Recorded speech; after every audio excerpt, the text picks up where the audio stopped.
Welcome to First Call Jewel. I'm Jacob. This is Bob. Today we're going to go over what is becoming a silent and invisible epidemic in your very homes, in your schools, your churches, your work.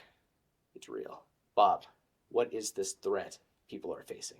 Carbon dioxide. Carbon dioxide, also commonly known as CO2. What are some of the issues that people are starting to see more of today with CO2?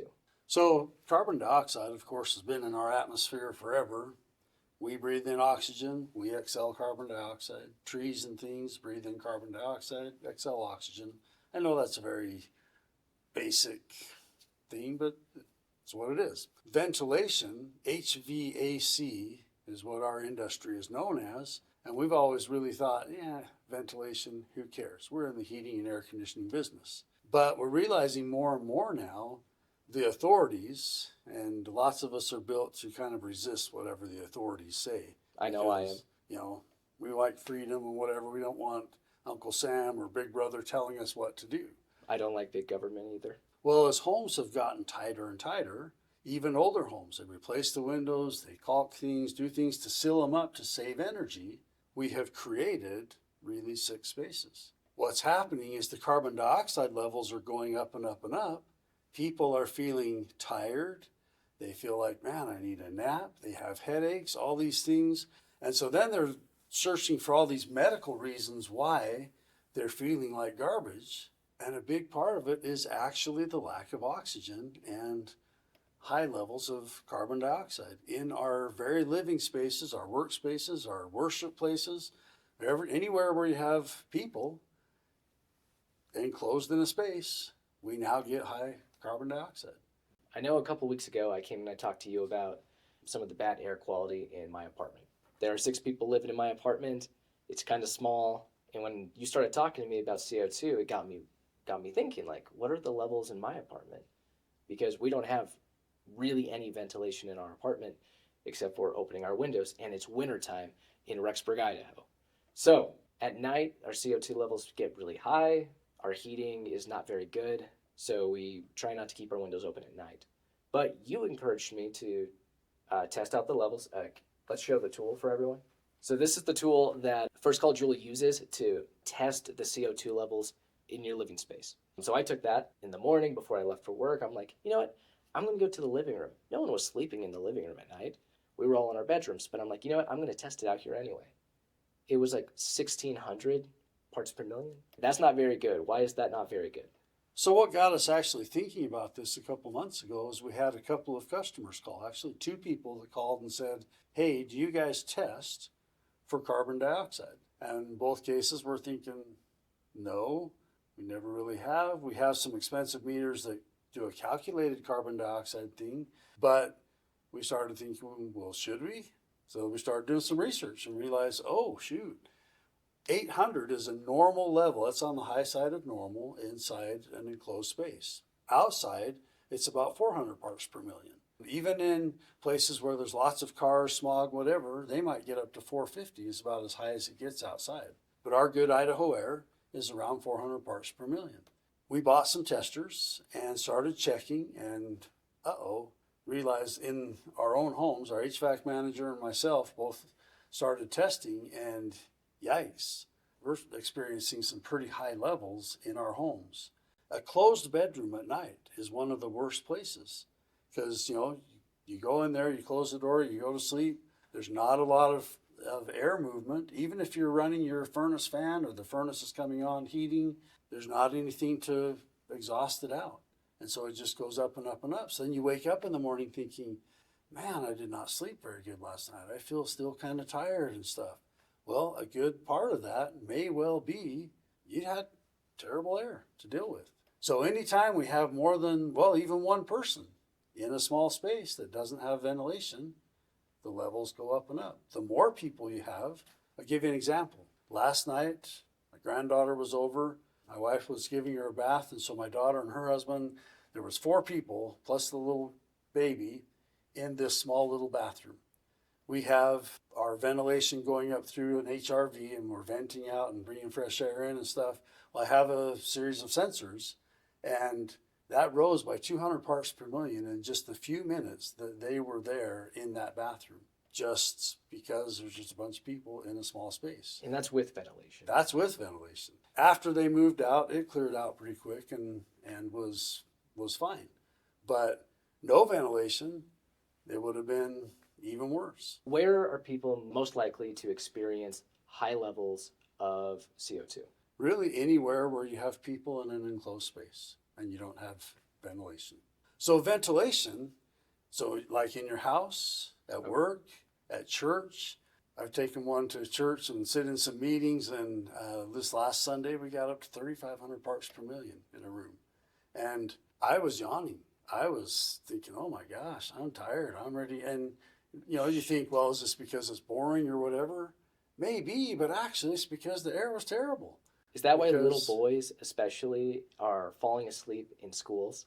Probably has a Because lot to do with it. they have all those people stuck in this little room with probably not very good ventilation. Now, most of those buildings were originally designed with fairly decent ventilation. It goes in, of course, the guys installing it have this attitude, well, this is stupid and whatever, but it's on the plan, so we have to put it in. So they do the bare minimum. We put it in, and then over time, the little motors that actuate the dampers that open up to bring the fresh air in and stuff, they break, and they're kind of expensive. And so instead of replacing them, they often just get disconnected, and so the damper just stays closed. And so what was originally designed to have some ventilation, have some fresh air coming in, doesn't anymore. And so, and it's I see it all the time. And in the past, I just thought, yeah, I wouldn't spend the $1,500 on that new motor either. This is stupid, and just left it. And now I'm realizing, oh, this is not stupid. It actually matters, and we would all feel a whole lot better if we, so like when we built this building 3 years ago, the engineer made us put in an HRV. That's stupid. We don't need that. So I put in what they required. Now I wish I'd have put in one significantly bigger because it's doing the job, but barely. And you walk in our building, it doesn't smell bad. It ventilates things out nicely and stuff. But we would all feel better if we had, so we're actually adding a little bit more just fresh air coming in so that we can be better than just barely okay. We can be in good shape. Yeah, we want to manage our CO2 levels better. And by the way, I don't feel that bad for like falling asleep in school anymore or in church, okay? It's not my fault, okay? It's the CO2 in the air. So we've gone through and we did a bunch of tests. We bought a bunch of different meters to try. And we found that these two are both for like a technician going out, and this one for something that we can leave with the customer that they can keep. Not terribly expensive, but for as accurate as they are, these are good ones. I sent back I think it was 6 of them I sent back to Amazon. These are garbage. I've got 5 more that I should have sent back that they're worthless. They really don't do anything worthwhile. And we're going to have to do a video showing you each of the monitors that we tested and give each one a score. But this one came out on top. So right now we're showing a 779, which is not bad for an indoor space. And the two of us being here close together, we can live with that. Start getting up to 1,000, 1,200 parts per million. Okay, now we got a problem.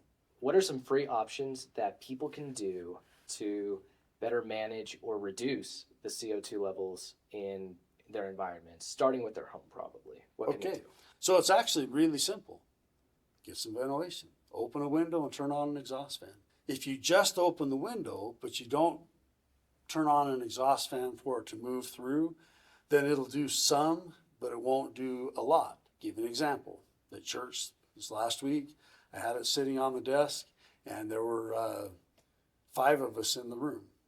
By the end of that 1-hour meeting, it was up to 2,800 parts per million. I opened the window afterwards, and a couple hours later we had a meeting. There was probably 12 or so of us in the room, and it got up to 3,500 parts per million with the window open. But the door was closed, so there was no cross ventilation. Open window will do some, but you got to have some cross ventilation. So either open window on this end, open window on that end, or an exhaust fan running that helps pull the fresh air through. Now, that's a cheap, easy thing that anybody can do. The challenge is, when it's 30 degrees outside, who wants to have a window pulling 30-degree air in? And Most exhaust fans that get put in are cheap little 50 CFM fans that are just noisy. So they get annoying to have those things run all the time. So the code now requires, and has for the last 20 plus years, that every home have a ventilation system to it. The basic code is a damper that opens up, that when an exhaust fan gets turned on, it opens up a damper that brings fresh air in, dumps that into the living space. Usually they do it through the return air. And so that then gets dispersed around the house. Mm-hmm. And then the exhaust fan is exhausting the stale air out. That's a wonderful thing. Code requires that it has to be on for at least 1 out of 3 hours or 8 out of 24 hours. That's pretty minimal, and we're finding it's not enough to clear out the carbon dioxide. It helps, but it's not near. People still end up with high levels. And we're finding that those kind of setups have to run about at least half of the time to come anywhere close to bringing the levels back down to 800 parts per million. What can First Call Joule do to help people raise their game in reducing or managing the CO2 in their environment? Number one, if a person has a home that's 25 years or newer, then they probably already have the ventilation fan, making sure that that whole system is still actually working. Because again, people got tired of the noise, so they often take that timer out and I don't want to listen to that thing, shut it off. They don't realize what it was there for, what it was doing for them. So getting that stuff working again and setting it so that it will run at least half of the time. It really depends on how many people are in the home. If there's just 2 people, then having it half or a third of the time might be okay. But if you got more than that, then it depends on how big the space is, then it's not going to be okay and you're going to have to add more. The bummer of that kind of setup is you're now taking all this air that you just spent money to heat this air and or maybe add humidity to. Right. And now you're dumping it out. In a lot of cases, you have to run the fan 24/7. So you're sitting here dumping your heated air out 24 hours a day, 7 days a week to have the good breathable air that doesn't give you headaches, doesn't make you tired. The other option is to put in what's called a heat recovery ventilator or an energy recovery ventilator. And what those do is they have the incoming air, the cold air coming from outside, pass across a heat exchanger with the stale air that we're going to exhaust to the outside, and the warm air that's going out warms up the cold air coming in, and we save about 70% of the heat instead of just dumping it all out. And that saves people a lot of money too on their energy bill. And then the nice thing is we can set it up to be more automatic. And that's what we're working on right now, so that I'm trying to get mine all in controls, and we believe a way that we can do it not terribly expensively, to be able to have it so that if I only need, say mine has a 5-speed fan system in it. If I only need it to run on speed 1, at speed 1 it's pulling about 18 watts. On speed 2 it pulls about 35 watts. Not a lot, it's pretty inexpensive to run that thing. And speed 2 will keep me golden all the time. Actually, even better than golden. Sometimes it's probably wasting a little bit. So sometimes it could run on speed 1 and be just fine. But then when we all come back home at the end of the day, it needs to ramp up. Or when my adult children and their kids come over, then it would need to ramp up even more. So we're trying to have it so that it just takes care of itself and helps keep your levels constant, as constant as we can, without you having to think anything of it. And you're not wasting a bunch of energy. It's just ramping up and down to maintain a nice air condition that you can be happy with. So you can do the cheap, free thing, but you're constantly having to open windows, turn on, is it hot? All this stuff. Or you can set it up so that it just takes care of it regardless of how many people are there, and you're good to go. What is the first step someone can take who might be watching this and they're thinking, hey, I would like you guys to come out and test our air. We don't know where to start. Can you guys come out and help us get started? What can we do for people? Yeah, we're running a special right now where we're coming out, we're bringing this meter, checking the air to see what they have going on right now. Now, middle of the day, if it's maybe just one person at home, everybody else has gone to work and school and whatever, their air might actually not be bad. But we'll test and see. Where are they at right now? And then we give them one of these meters that they can keep. They can put this on their cabinet, their table. I keep one in my bedroom. I have one out in the kitchen to just see what's going on. With that, then they can start to see, oh, right now I'm all right, but at night when everybody's here, or different times, this is when things tend to spike, and So- see what's actually happening. So people can start to document throughout basically the 24 cycle of the day. Yeah. Like what's it like after they wake up in the morning? Like how high are they? When they get back from work or school, and maybe just by the end of the day when everyone gets back, like you were saying, how they tend to shoot up. Like people can see what that looks like for themselves. Yeah. Okay. You think of like Thanksgiving Day. If you're like our family, we'd always have lots of people over and have a big meal. It's enjoyable, it's fun, whatever. After we eat, we're watching football, getting ready to play games. Man, everybody needs a nap. We always blame that on the tryptophan or whatever that's in the turkey. Was it really that? Maybe. But how much of it is we've got 10, 15, 20 people in this space and it's cold outside, so everything's closed up and it's just plain not good air. But we've been in there, the air smells nice because we've got all these cooking smells and whatever, but we're tired because we actually don't have a lot of good oxygen and lower carbon dioxide. So start getting something that can help take care of that, then might be able to enjoy a full day together without having to take a nap so much. What are some of the, I guess, just So our special really that brief- we were going to talk about. the special? Yeah. Sorry, I got sidetracked there. We're charging $79 to come out, test your air, and then provide you with one of these, and then show you here's what it would take in your home to have some automatic options. So obviously you can open windows and things to bring the carbon dioxide levels down, but sometimes a year that's not very practical. And even safety wise, do you really want to leave a window cracked where you're gone? Now a burglar can get into your house easily because the place isn't locked up. We'll give you options for what you can have, from the basic fan and damper system to more of an HRV or ERV, to make it so that you can have good, clean air all the time. Reach out to First Call Jewel if you have any questions. Drop them in the comments below. Like, subscribe, and take care, everyone.